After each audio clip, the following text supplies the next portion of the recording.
Jurassic in age, so around about 200, 205 million years old, that kind of age. And they're the cliffs you'll see either side of Lyme Regis. If you work your way along the Dorset coast, starting on the Devon end, you're gradually moving all the way through the Jurassic period. Because the rocks originally laid down like pages in a book, sort of horizontal layers, but they've been tilted downwards towards the east. So as you walk along the coast, you see the deeper rocks at the Devon end of Dorset, and then the shallower, younger rocks as you work your way along. So you see most of the Jurassic period, and on top of the cliffs, there's unconformably a layer of Cretaceous rocks, younger material, and you'll see that the yellow layer you see at the top of the cliffs is green sand, that makes the top of Golden Cap, so you'll see that. And if you nip over the border into Devon, you'll see even older Triassic. It's expensive to move long distances, so the chances are most places would have local little stone quarries. Farmers often had areas of the field where rocks were close to the surface. They'd quarry rocks for making barns, making walls, that kind of thing. Nowadays, unfortunately, it's cheap to move stone around. You've got railways, you've got large lorries and things. So a lot of the smaller quarries have filled in, they've gone, and we've lost them, and those exposures have gone, and we've now got just one or two large quarries. So it's much harder to get to some of these sections than it used to be. There's a wonderful place outside Leicester, a place called Barrow-on-Soar, and wonderful marine reptile skeletons came from there. Now those quarries have all gone. It's nothing but housing estates. There's a place called Street in Somerset, famous for ichthyosaurs and plesiosaurs, right on the Jurassic-Triassic boundary, so an important time for studying these creatures. And again, most of the quarries have now gone. Even the quarries that still remain, you've got problems. If you go back 100 years, it was all quarried by hand. So any small fossils that were found, teeth, anything like that, the local quarrymen would see, and they knew in Victorian times there'd be wealthy leisure gentlemen, veterans and this kind of person who'd be more than interested to buy these specimens, so a lot of them would be seen and collected. If it was a larger specimen, a whole ichthyosaur, a large fish or something like that, quite often the quarry owner or the quarry manager would know about it, and in that case, if he was a wealthy gentleman, he might donate it to the local Sunday school group or the local museum, to the education of the local poor and things, or it might get sold to a local museum, but it would probably actually be collected. Nowadays, you've got big machinery, you've got drag lines, things like that going, bulldozers, so instead of having hundreds of people working a quarry, you maybe only have 20 or so, and it's quite easy for them to go through a skeleton without even noticing it. I was based in Bedfordshire for quite some time, and going to one of the Bedfordshire clay pits, first time I turned up, I talked to the chap who operated one of the drag lines, and he said, "Oh, is that something in my locker you might be interested in?" And he went and he came back with one of these, an ichthyosaur vertebrae. The one he came back with was probably about that sort of size. Ichthyosaur vertebrae have this characteristic dip in the centre, so they're the dolphin-like marine reptiles, creature that would have looked something like that. The one that he had bones from would probably have been mid to high teens of feet long, something like that. And I said, "Oh, that's quite a nice vertebrae, you know, where did you get that from?" "Oh, he said, I have 2 or 3 more in my locker." He said, "I was working on the works conveyor belt one day." He said, "There were hundreds coming down it." And what had happened is they'd obviously put the drag line straight through an ichthyosaur, all the material goes into the hopper, onto the conveyor belt, and he was by the conveyor belt and saw a few vertebrae. The workmen used to like ichthyosaur vertebrae. If you look at the shape of them, it'll tell you a lot of them smoked. You can probably guess what happened to the vertebrae. They used to convert them into ashtrays. But in the old days, a guy called Alfred Leeds, who used to live near the Oxford Plain, Peterborough, amassed a wonderful collection of marine reptiles because he was there on site. Things were dug up, they were seen, he got to hear about them, and would go and actually extract the skeletons. Nowadays, much more difficult. Now, if I do move on, people have heard of Mary Annie. Some of you have heard of Conybeare, Della Beach, Buckland, some of the other people around Beckton at the time. And the normal thing we get is, well, surely if lime's been collected since the early 1800s, all the decent stuff has gone and there can be nothing left worth, collecting by this stage. If it was an inland site, possibly true. But you're on a coastal site, you've got storms, you've got waves, you've got erosion, and so you've got constantly new material coming out. Unfortunately, most people come to Lyme collecting about this time of year, July, August, that kind of time, and that's the most rubbish time to come here and look for fossils, because the weather's terrible. It's sunny, there's not a sign of rain, there's no wind, it's awful. What you want is good weather. You want driving rain, a storm, that's what brings out the best fossils. So really you want to be out November, December, January, February. They're the times of the gales and the storms. If you go out from here towards Charmouth, about halfway in between you come to Black Ven. Black Ven is Europe's largest constantly active landslide. If you go now, it's just grassy slopes and nothing much happening at all. But you come in winter after a bit of rain, not the rain we had recently, just a little shower, but 2 or 3 weeks of good solid rain, clays all get wet, and the whole mass starts to slide forward again. And one of the local collectors used to call it fossils on a conveyor belt, which is pretty much what it is, because as the clay slides forward, marine reptile skeletons, nodules with ammonites in, all kinds of things slide down with it. And it's been known to move as much as 10 metres in one night, so 30 feet forward in one night. That's an awful lot of movement.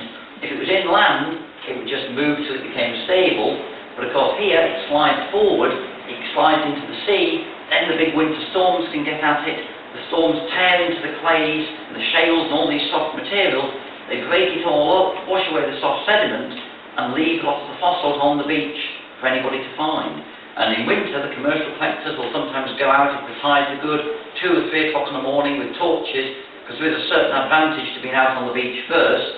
I can tell you a little story. My colleague was out a number of years ago and went out with a friend of ours who's moved away from the area now. And he was renowned. You'd walk out, you'd be chatting to each other and talking, and then you'd get going towards the bend, suddenly you'd turn and you'd find instead of next to you, it's about 20 yards further down the beach. But the only problem is, if you get too keen on running on ahead, you can go past and miss things. People here know, nobody's going to say. Obviously, jawbone, you can see the teeth running along on both sides. There's a hole here. Anybody any guesses what the hole is? What you've got is upper and lower jaw, you've got a nostril here, the eye would have been here, the back of the skull coming round, the jaws would have carried on, a long slender jaw, the jaw would probably be maybe out here somewhere. This in the clays was probably a fairly complete skull, a bit crushed at this end, because when it's come down in the mud slip, been turned over on the beach, it's broken up, so you've lost parts of it. There might even be some of the postcranial skeleton, the actual backbone and paddles and things like that, but often these things break off, and it's not uncommon for 4 or 5 different collectors who all have parts of the same animal, which leads to wonderful pub conversations of who's swapping what with whom for what and when, and all this kind of thing. But, you know, things like that do weather out. Unusual to find a nice big piece of jaw, but individual backbones in winter, you know, individual vertebrae, it's a poor day if you don't find 1 or 2. A good day you might find half a dozen. So this shows you some of the stuff, you know, you can find if the weather's being cooperative with you. But we'll come back to ichthyosaurs a little bit later. Get your pointy stick again. So you've got that. You might also have seen in May 2008, there was a big fall at the far end of Church Cliffs. That made the national news. That was about 750,000 tons of rock that came down all in one go. That's the biggest fall, I think, for around about 26 years, something along those lines. But we get regularly, even in the summer, falls of 5, 10, 15, 20 tons of rock coming down all the time. So there's constantly new material coming onto the beach. You get the waves turning it over, and you get new material washing out. And the fact that all this material is coming out means we're still getting fossils. And even after all this collecting, there's still new species coming out. Now, you would think the first thing I'll probably talk about would be the ammonite. They're probably the most well-known Lyme Regis fossil. You'll see these on the Lyme Regis sign. There's an estate agent that uses them as a logo. There's even a farm that sells alpacas that decided the ammonite would make the best logo. So you'll see these all over the place. This is a reasonably small one. Locally they get up to about a metre, just over that in diameter. In other countries, up to 3, maybe 4 metres across, so they get quite large. But I'm not going to start talking about ammonites, because there's a problem with ammonites. They're extinct. They died out end of the Cretaceous period, same time we lost the dinosaurs, the ichthyosaurs, plesiosaurs, all that kind of thing. And normally, when we find fossils, you only find hard parts. You find shells, bones, teeth, things like that. You don't get the soft parts. So you have to look at modern relatives to see what the soft parts were like. And of course, the further back in time you go, the more of a problem this is, because the fewer relatives there are, and the more they will have changed over time. Now, we do have one living relative of an ammonite, which is the nautilus, so we'll start off looking at nautiluses, and then we'll come back to ammonites afterwards. Now, the nautilus, we can look at the living nautilus, so you've got a wonderful coral shell, just like an ammonite, but we get these soft parts. So he has a mass of tentacles for catching his prey. In the middle of the tentacles, you get a little hard beak, and we find the beak and the shells of Nautilus is fossilized around Lyme Regis. He's also got very well developed eyesight, probably the best eyes in the invertebrate world, held by things like squids and octopuses and nautiluses and things. Underneath his head, he has a little tube called the siphon, and he uses this, he sucks in water to get oxygen for his gills. When he's finished with the water, he squirts it out and he's jet propelled, but there is a minor flaw. The water basically goes in that direction, so unfortunately he goes in that direction. So he's jet propelled whilst he's speaking in varying degrees backwards, unfortunately. Now, you get a Nautilus and you chop him in half from top to bottom. Firstly, you get a very cross Nautilus. Secondly, you get a lovely coiled shell, and you find his body doesn't fill the shell. His body is only in the outer half, 2/3 of the coil, something like that. And that's all of his gills, his intestines, all his soft squishy bits. All the rest of the shell is hollow and divided up into little chambers. And the chambers contain nitrogen gas and water. And he has a tube called a siphuncle, which would run all the way through all the chambers, and he can control the amount of gas and water in each chamber. So if I use my ammonite model, it means that basically he can move up and down in the water, just like a submarine. He's got depth control. He can also alter his attitude in the water, by which chambers are flooded, and like a compartmentalised ship, if he gets punctured, one chamber may flood, but it won't send him to the bottom of the sea, but just put him at a jaunty angle. So this is actually quite a good design. I said you'll find fossil nautiluses on the beach. This is a fossil nautilus from Lyme Regis. I've got the actual specimen stuck around here, so there he is. That's one that's been cut in half and polished, and you see, just the same as the modern one, you've got a coiled shell, you can see the chamber walls coming round, you can even on this one see where the siphuncle went, the tube that went round, you can see part of it there, and you can see another little part of it there. So the hard parts of the Nautilus haven't changed much at all in about 200 million years. So it's quite likely the soft parts probably haven't changed much either. So probably a Jurassic Nautilus probably didn't look too dissimilar to that. We don't know the colour sadly, but probably the soft parts are very, very similar. The other thing that's worth mentioning while we have this photo up is you can see all the hollow chambers have started to fill with crystal. This happens to most hollow cavities in the rock. Water soaks down, it's got dissolved calcium carbonate, calcite in it, and it crystallises in all the chambers, just the same sort of way stalactites and stalagmites form. So most cavities in rock tend to end up filling up with calcite crystals in this area. Right, having had a little look at Nautiluses, we've now had a look at ammonites. When most people see a coiled ammonite shell, they think, oh, probably some sort of snaily thing, but we chop an ammonite in half, you get the same chambered shell you get on a Nautilus. So it's probable that ammonites look something like modern-day Nautilus, with tentacles, beak in the middle, probably well-developed eyesight as well. And knowing a little bit about the chamber structure and how ammonites would have been alive, tells you a little bit about what happens to them when they die. If you have an ammonite living in the sea, first thing that happens after he's died, you lose all of his soft parts. Either something eats them, or they rot away, and you end up with an empty shell lying on the sea floor. The faster that's covered in mud, and the finer the grain of the mud, the better fossil you're going to get. And as the ammonite's being covered in mud, some of that mud starts to wash inside the shell. So the outer coil starts to fill up with mud, but only normally up to that last chamber wall. So the outer coil fills with mud, all the rest is still hollow. No immediate problem. More mud piles up, more mud piles up, more mud piles up, and as the mud piles up, so does the weight. Eventually, crunch. All those hollow chambers collapse.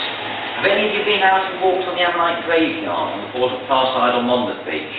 Nobody been out up there? If you go to Monmouth Beach, far side of the common, if you walk out in front of the cliff, don't get too close to the cliff, there's a limestone pavement, and on the surface of it, there's preserved lots of ammonites. Some up to about that sort of size, most probably about that kind of diameter. It's called the Ammonite graveyard or the Ammonite pavement. Lots of people go to see it every year. There's a little bit of it on the other side of Lyme as well. When you go out, you'll see lots of ammonites. When you look more closely, you'll see a lovely ammonite going round, and then it sort of peters out.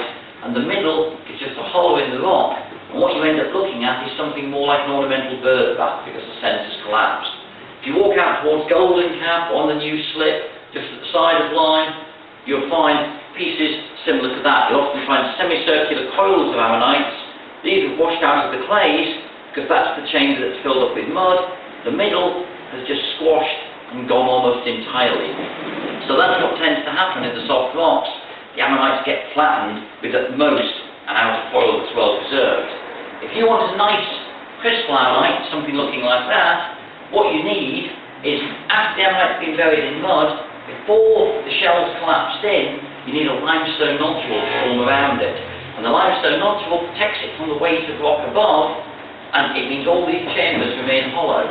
Then, over thousands of years, water soaks down, water percolates down, and calcite crystals grow in all the hollow chambers. We come along 200 million years later, we break open the rock, we get an ammonite like this, but when you look at this, you're not looking at the actual shell of the fossil. Because when we crack open the rock, we cheat, and we exploit a line of weakness. And the weakness isn't between the shell and the rock, as people think. It's between the smooth inside of the shell and the calcite and mud that's filled it. So when we pop the rock open, the shell comes away. So you're looking at the calcite and mud that's filled it. And that's why you've got this dark outer coil, which is the mud fill, a sudden change here, which is the last chamber wall, and then you've got calcite in the middle part of the ammonite. And you'll see a lot of this two-coloured appearance on ammonites from Lyme Regis, and that's the reason for it. Now, the only other way you can get ammonites nicely preserved around here is, generally speaking, preserved in iron phytes in fool's gold.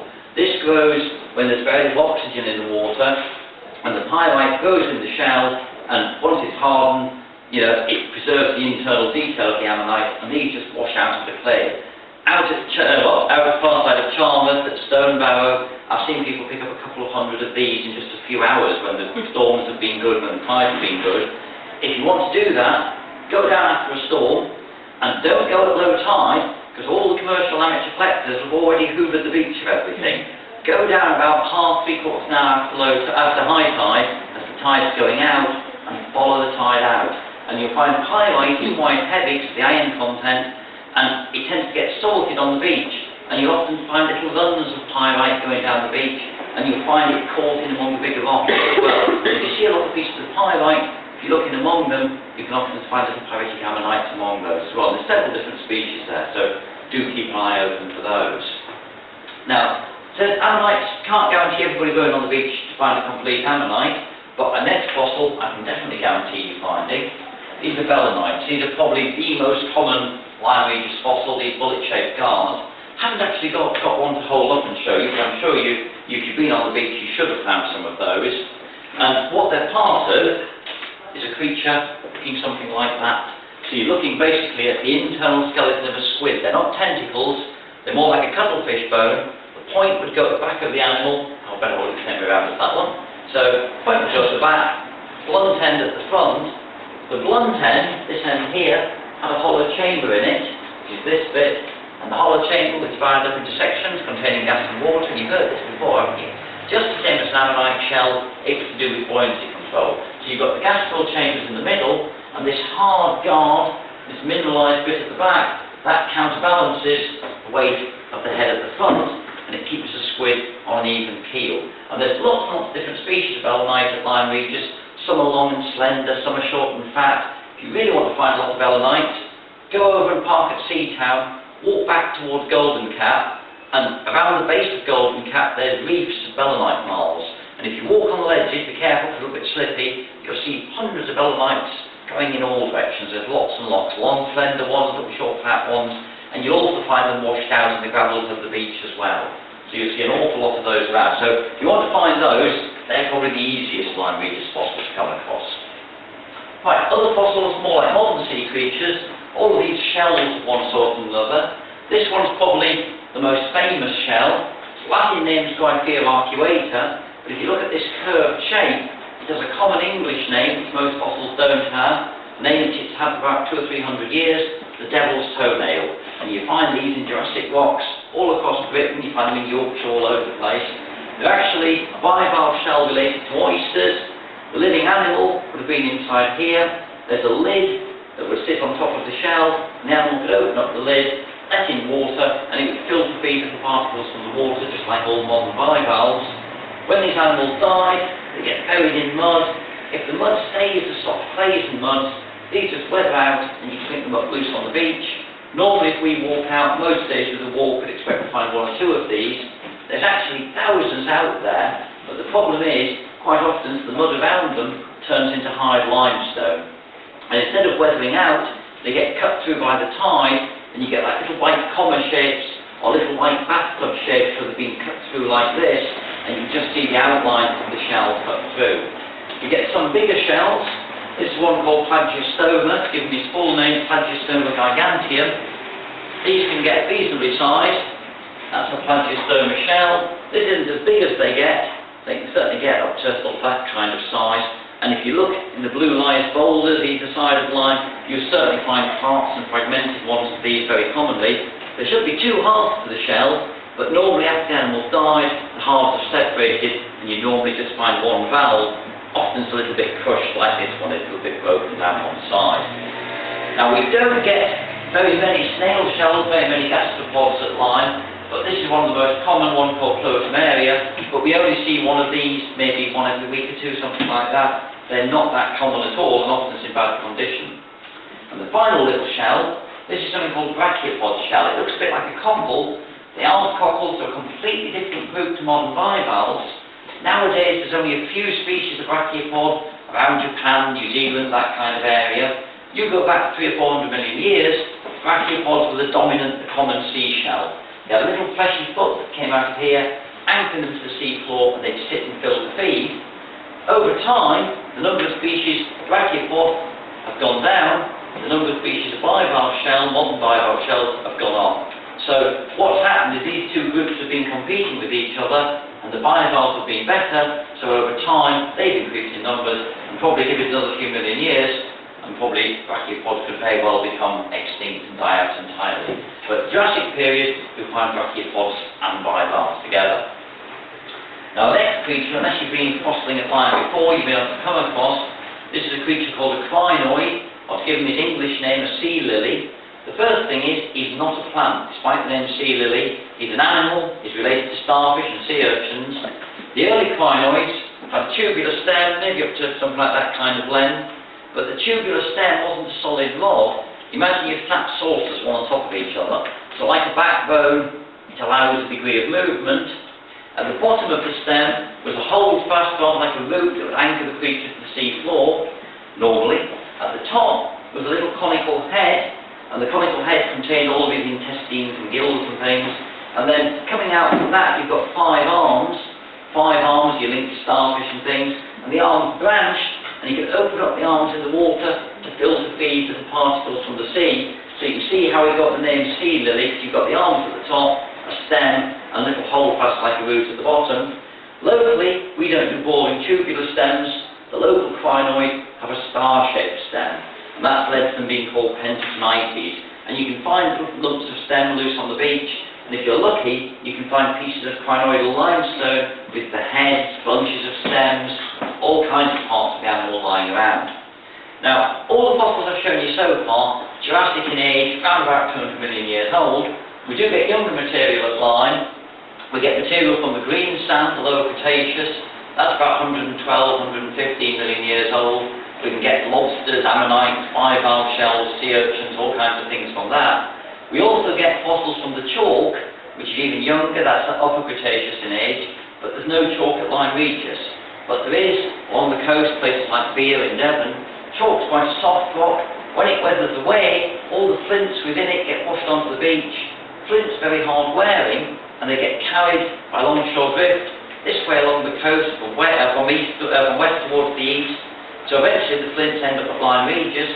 In among them, you get occasional flint sea urchins like this mycaster. We only see one of these again every week or two, but they are around. You see most on the Mondon side rather than on the Chalmers side, but they are something to keep an eye open for, but don't hammer the flints. I'll come back to that one a bit later on. Now, things that Lyme's famous for in the way of fossils are the vertebrates. That's what everybody tends to be chasing after among the amateur collectors.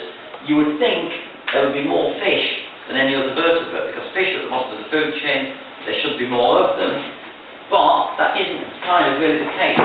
There's a few problems with fish. This is a Mystopedium.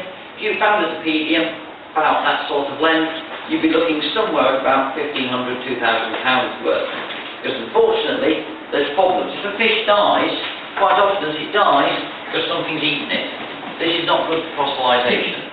If nothing's eaten it, it dies, falls to the seafloor, and then something eats it. If you're very lucky, that doesn't happen, it dies, falls to the seafloor, nothing eats it, it starts to rot.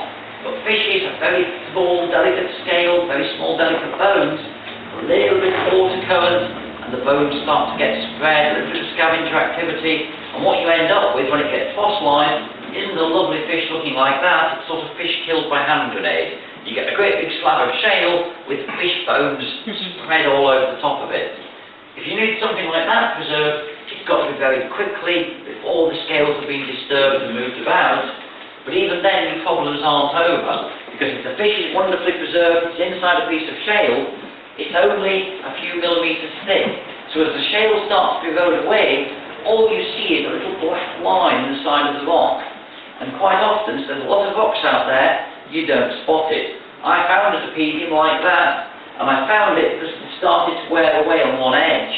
Unfortunately, when I found it, it hadn't just started to wear away, it had been wearing away for some time. By the time I found it, it had worn away to about here. So I got the top of the dorsal fin, the top of the caudal fin, the tail, the dorsal fin, and a little bit of the back, and that was all. So that's why it's very hard to get fossil fishes preserved, because they are delicate. Now, as well as fish, we get fossil sharks. The most common bit of sharks to find are the teeth. Teeth are hard wearing, they're quite strong material, and a shark throughout its life is constantly growing new teeth and shedding them. So one shark can produce an awful lot of teeth. When you look at these teeth, notice they're not big, sort of great white sharp, pointed, serrated, flesh-tearing teeth. They're more like little black slugs, and they're designed for grinding up shells and that kind of thing. So a lot of the sharks alive in the Jurassic period, they weren't sort of top-level carnivores, they were lower down eating the invertebrates, that kind of thing. If you're lucky, you can find where a shark died. This is a block of shark teeth preserved as they would be in the jaw, and you've got a block of grinding teeth and grinding shells up. But if you notice, you've got the teeth, but there's no sign of any bone. Why don't we get shark bone preserved? I'm sure somebody will know if anybody's willing to tell me. They're cartilage, yeah, they're cartilage in the skeleton, and the reason for that is fish, the bony fishes, have a swim bladder. They have an air-filled sac that keeps them buoyant in the water. So for them, bone is no great problem at all. But for sharks and rays and that kind of thing, the cartilaginous fish, they've got no swim bladder. So any weight is carrying them down to the sea floor. So what they've done is, instead of having a bony skeleton, they've got a cartilaginous skeleton, more like a bristly material. That weighs less, but it's not as good if you're a fossil because it rots away very easily. So often, the only bits of sharks you find are the teeth, or if you're more lucky, you find the fin spines. A lot of the Jurassic sharks have two dorsal fins, and in front of each dorsal fin was a big pointed spined bone with hooks coming out of the back. This was designed to stop anything eating the shark. We found ichthyosaur jaws with pieces of shark fin spine wedged between the teeth, where they've either been scavenging or attacked a shark, bitten it, and the fin spine stuck up into the jaw. And there's a modern shark called the Port Jackson shark, only a small shark, and it's got two of these dorsal fin spines. And there's a wonderful film footage of a ray spotting a Port Jackson shark, coming up behind it, whoomp, and just eats it. And then about 20 seconds later, and spits the thing out. He tried to swallow it, the spines are stuck in his throat, couldn't get it down, and he had to spit the shark back out again. So as I said, we do find those, not a common fossil, but they are around, and in exceptional cases we can find the cartilage as well. It's not common, but Lyme does get special preservation occasionally. Now, very soon it's coming up, I've got the exact date, but coming up to the anniversary of Mary Anning finding the first ichthyosaur, and we're talking about doing something at Lyme, doing a series of talks or something like that, and we're debating calling it something along the lines of, you know, the anniversary of Mary Anning not finding what wasn't the first ichthyosaur. Because the story's slightly altered. The first ichthyosaurs found certainly in the 1600s, if not earlier than that. There's pictures in books showing parts of ichthyosaur skeletons that people have discovered, but they were just taken as curios. Nobody really knew what they were. Maybe the remains of animals drowned in Noah's flood, that kind of theory was put forward. Nobody really knew. The one that Mary Anning got was the first complete skeleton lifted up and scientifically studied, And the other thing was she didn't actually find it. It was her brother Joseph who discovered the skull, and then he showed where the rest of the animal was, and she went back and collected a lot more of the animal. So, as I said, a slight misnomer on that one, but the plesiosaurs, Mary Anning definitely did find the first plesiosaur. They were aware there was another marine reptile around. They found odd bones, but nobody found a full one. The discovery of this was one of the things that made Mary Anning, because when she found it, a lot of the academics at the time looked at it and went, "That's just silly, you've made that up, that's not a real animal." And she said, "No, no, that's how I found it, that hasn't been altered, it's not been doctored or anything." When they came to look at it, yeah, she was correct, that was really real, it hadn't been altered, and that gave her tremendous credibility in the scientific world, so that was a really good find for her to actually make. And as I said, plesiosaurs, very, very rare. You expect maybe 100 ichthyosaur vertebrae for every one plesiosaur vertebrae we found. The ichthyosaurs, more than one species of ichthyosaur, there's probably a dozen, 15 species, something like that. Varies a little bit from year to year. They find new species and group old ones together, so they keep altering things.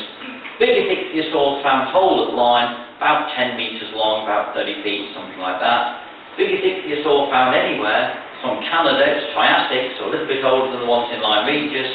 That animal had a 5-metre skull, so a 15-foot skull, total length about 73 feet. So that's a fair-sized animal.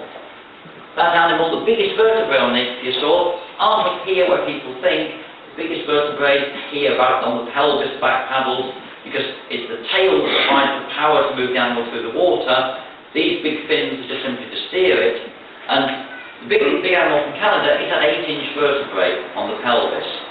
The biggest vertebrae they found at Lyme, from the base of the tail, so not the biggest vertebrae on the animal's body, they're about 10 inches across.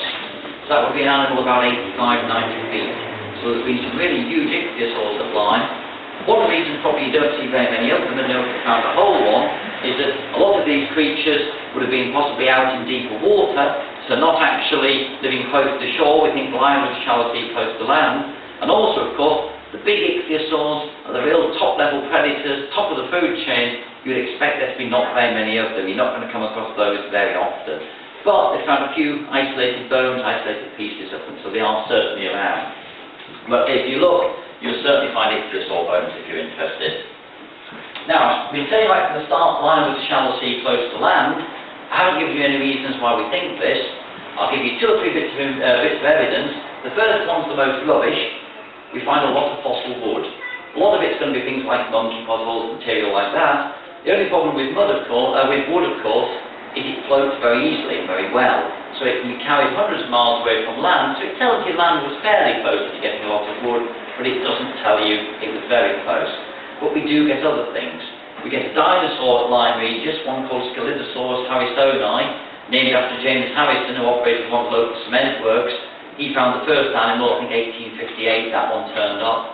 Since then we've had about 10 of the Scelidosaurs found at Lyme Regis. The most recently found one is probably one of the most complete dinosaurs found in Britain. Absolutely superb skeleton. Now, anybody any ideas what a dinosaur might be doing in Lyme 200 million years ago? I'll accept either one of 2 answers. Fishing. Well, the ones I was looking for is either doggy paddle badly or drowning. Because of course it's the sea. And what they think happened is these animals got swept into the sea. Because you get them mainly from one lair, and you get most of them between Lyme and Chalmers, one of the things they speculated is it's been a small herd crossing a floodplain or something like that, flash flood, and they've been swept into the sea. Now once they get into the sea, the carcasses will start to rot. They float in the water because of gases, and as they floated, bits would fall off them and they'd start to actually disintegrate. This happens to ichthyosaurs as well. The local collectors call it bloat and float, rather charmingly, what happens to those. But the dinosaurs, we're getting the Scelidosaurs, very well preserved, complete, well, the most complete one, it's got all the teeth in it, all the toe bones still on it. So that animal can't have floated in the water column for long. It must have sunk to the bottom very, very quickly, so it probably hasn't travelled far from shore.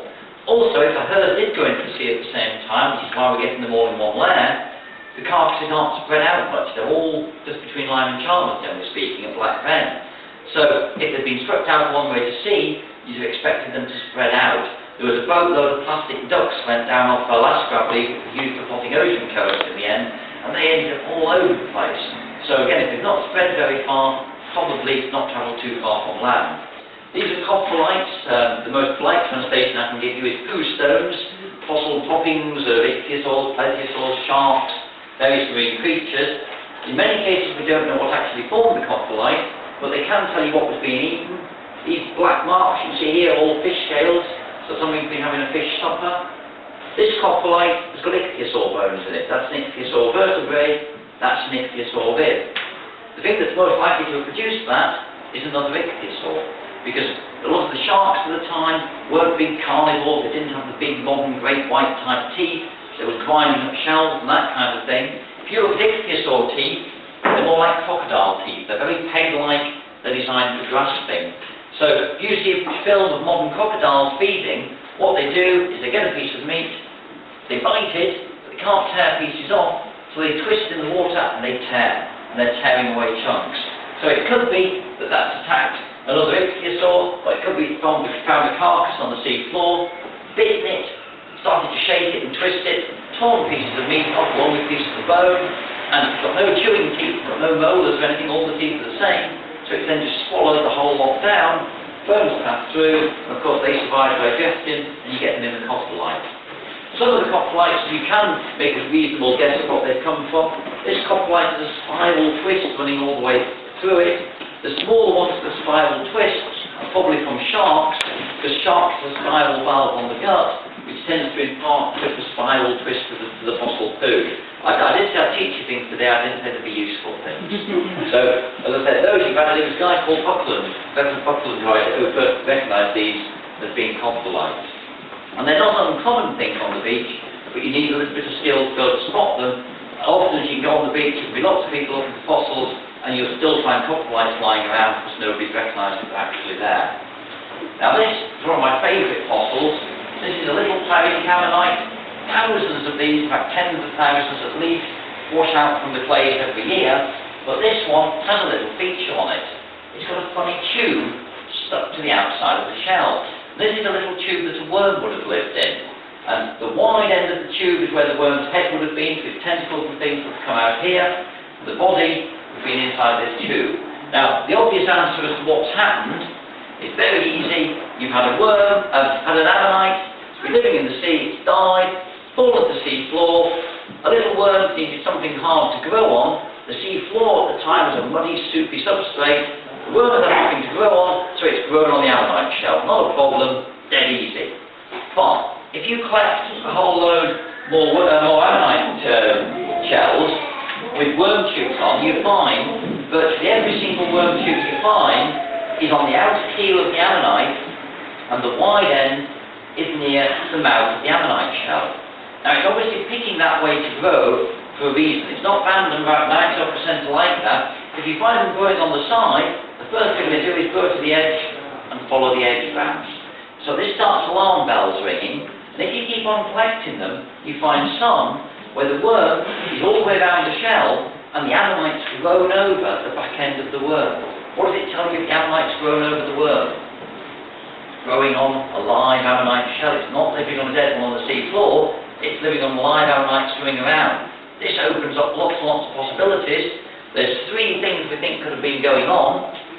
Firstly, the worm, if it's around here, ammonites going through, always want to move ammonites like that. The ammonite's going through the water, and he finds a dead fish, and he uses his beak and his tentacles, and he tears it apart to get food, and he puts lots of little bits of food in the water, and the worm is underneath here going, mine, mine, that bit's mine, and he's stealing food off the ammonite. Or, more disgustingly, he's feeding on the fecal matter, the droppings from the ammonite is another possibility. Or, he's filtered feeding particles from the water, and he's using the ammonite's movement to generate his feeding currents from him, is another thing that can be going on. But whatever's happening, if he's choosing to live on an ammonite shell, the worm is definitely benefiting from the relationship. But how does the ammonite feel about the whole thing?